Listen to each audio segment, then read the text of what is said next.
আমি নিজের গায়ে ধানের শীষ। আমি নিজের গায়ে ধানের শীষ, ধানের শীষ আমি কিনবি না, এটা তো ভয় পাই না।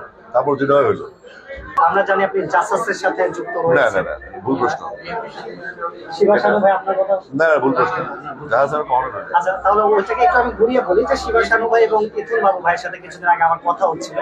ওই সময় যে আগের যে সময়টা যে আপনি আপনার কথা ওনারা উল্লেখ করেছে যে আসিফের মতো শিল্পী এখন কনসার্ট পায় না, বা আসিফের মতো শিল্পীকে নিয়ে আলোচনা হয় না, বা আসিফ অনেক নিষ্ক্রিয় হয়ে গেছে।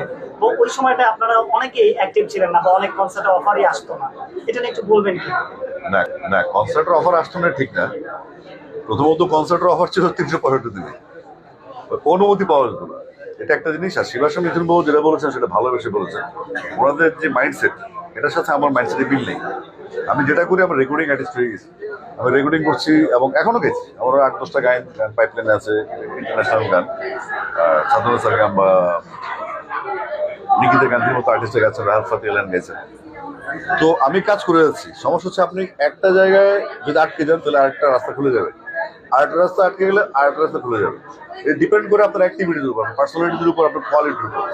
তো আমি আপনি যেটা বুঝে যাচ্ছেন কাকার ইঙ্গিতে পার্টির কথাটা, আমি রাজনীতি করি আমার স্টাইল, কোনো রকম অঙ্গ সংগঠন বা দলের সাথে আমার সংগঠন নেই। আমি নিজে একটা পার্টি, এবং আমি ধানের শীষ খেয়ে বিএনপি না, আমি নিজের গায়ে ধানের শীষ।